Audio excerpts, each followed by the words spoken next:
saya Frabit Haryanto Saputra. Saya dari Program Studi Teknologi Rekayasa Otomasi Angkatan 2024 dengan 3 digit NIM terakhir saya 077. Nah, di sini saya akan menjelaskan tentang motor listrik induksi dan starter. Oke, yang pertama itu pengertian motor induksi. Apa sih itu motor induksi? Motor induksi adalah motor listrik arus bolak-balik AC yang bekerja berdasarkan prinsip induksi elektromagnetik, di mana arus pada rotor timbul karena induksi dari medan magnet stator, bukan dari sambungan langsung ke sumber listrik. Selanjutnya itu ada komponen utama motor induksi. Nah, untuk komponen motor induksi ini ada 4 ya teman-teman. Yang pertama yaitu stator, yang dimana bagian diam yang terdiri dari kumparan 3 fasa dan berfungsi menghasilkan medan magnet berputar. Yang kedua yaitu ada rotor, yang dimana bagian berputar yang menerima arus induksi dari stator. Jadi stator dan rotor tuh, kalau stator tuh hanya diam rumahnya teman. Dan untuk rotor itu yang berputar di dalam statornya begitu. Dan yang ketiga ada celah udara, yang dimana celah udara ini yaitu jarak antara stator dan rotor untuk memungkinkan terjadi induksi. Jadi stator dan rotor itu kan, kalau rotor itu di dalamnya stator kan, itu tuh ada celah udaranya. Nah, itu tuh memungkinkan terjadi induksi di situ. Terus yang keempat yaitu bearing dan housing. Pengertiannya itu menjaga rotor tetap stabil saat selanjutnya yaitu jenis-jenis rotor. Nah, jenis rotor itu ada 2 ya teman-teman. Yang pertama itu rotor sangkar tupai atau squirrel cage, dimana konstruksi ini sederhana, kuat, dan paling banyak digunakan. Dan yang kedua yaitu ada rotor belikan atau wound rotor, memiliki tahanan luar untuk mengatur torsi dan arus start. Selanjutnya itu ada prinsip kerja motor induksi. Prinsip kerja motor induksi yaitu tegangan AC pada stator menghasilkan medan magnet berputar. Medan magnet ini memotong konduktor rotor sehingga timbul arus induksi.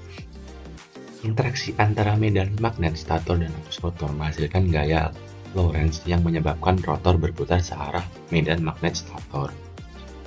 Nah, selanjutnya itu kecepatan sinkron. Nah, kecepatan medan magnet stator dirumuskan yaitu Ns sama dengan 120 kali V atau frekuensi dibagi P atau jumlah katun. Selanjutnya yaitu slip motor induksi. Nah, slip motor menunjukkan selisih antara kecepatan medan magnet dan kecepatan rotor.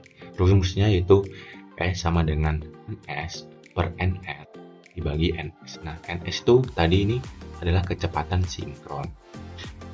Selanjutnya yaitu kelebihan dan kekurangan motor induksi. Yang pertama ada kelebihan motor induksi. Yang pertama konstruksi sederhana, harga relatif murah, perawatan mudah dan tahan lama dan andal. Kekurangannya itu arus start besar, torsi awal relatif kecil, faktor daya rendah pada beban.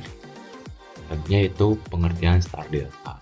Delta adalah metode starting motor induksi 3 fasa dengan cara mengubah hubungan kumparan stator dari start saat start menjadi delta saat motor telah mencapai kecepatan tertentu.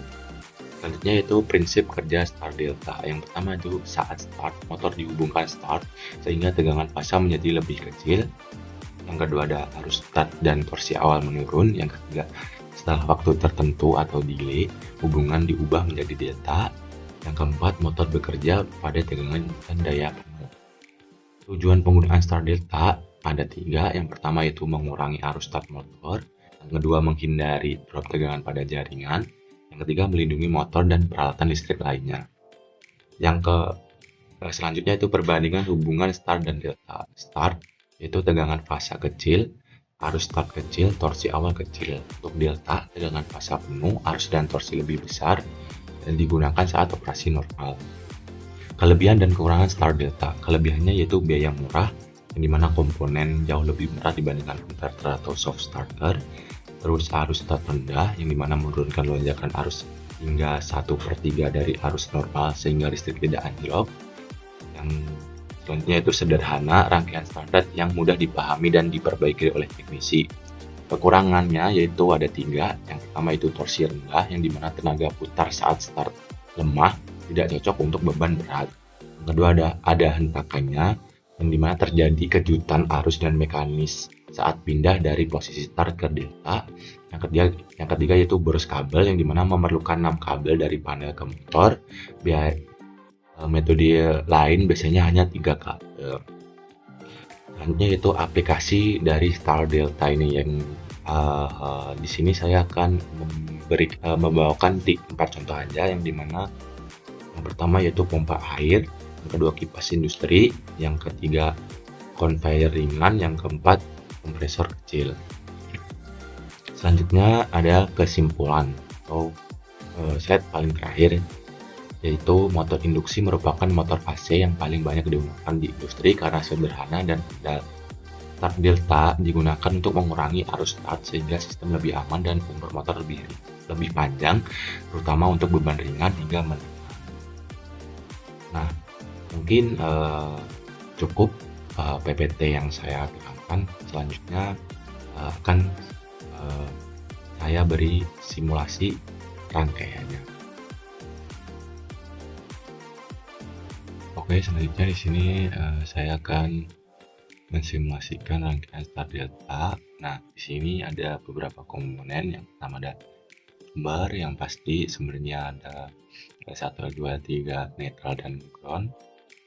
Terus MCB 3 pas, kontaktor, time of run relay, motor, terus kontaktor lagi buat startnya, dan kontaktor yang ketiga untuk deltanya. Terus untuk rangkaiannya ada MCB 1 pas, kontak dari time of run relay, ada emergency, ada stop, ada start, coil dari kontaktor 1, terus ada ada kontak NO dari K1, ada timer, terus ada lampu, ada kontak bantunya timer, ada coilnya K2, dan ada coilnya K3. Nah, untuk wiringnya pada sumber L1 masuk ke kontak nomor 1 di MCB 3 pas, lalu untuk sumber L2 masuk ke kontak nomor 3 di MCB, dan L3 masuk ke kontak nomor 5, lalu keluarannya nomor 2 ke nomor 1 kontaktor nomor 1 ini, terus 4 ke 3, 6 ke 5, lalu keluarannya 2 ke 1, 4 ke 3, 6 ke 5, lalu keluarannya dari time of fluid relay ke motor.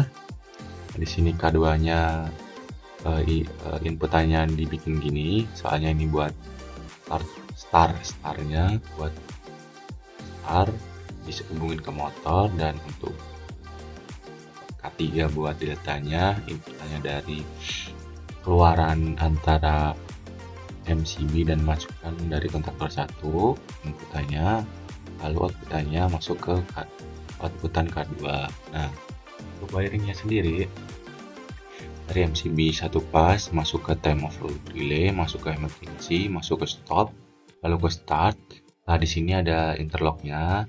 Di sini ini memerlukan kontak bantu K1, lalu outputan dari start masuk ke K1 di sini. Lalu di sini ada timer, fungsinya apa? Untuk timer di sini tuh buat jeda waktu agar start delta itu tidak bekerja bersama. Karena kalau start delta bekerja secara bersama itu tidak akan nyala.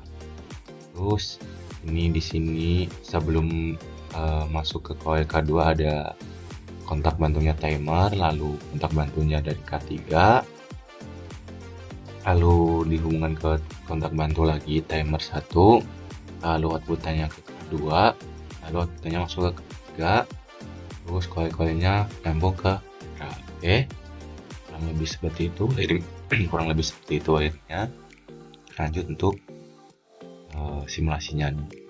Saran, lalu kita nyalakan si MCB 3 pasnya, terus MCB 1 pasnya, kita start. Nah, di sini start bekerja selama 5 detik. Setelah 5 detik, maka deltanya kembali bekerja. Nah, setelah delta bekerja, jika ada arus lebih, semisal kita pencet tor ini arus lebih, maka lampu tor di sini akan menyala. Oke, mungkin cukup presentasi dan simulasi dari saya. Bila ada salah kata mohon dimaafkan. Wassalamualaikum warahmatullahi wabarakatuh.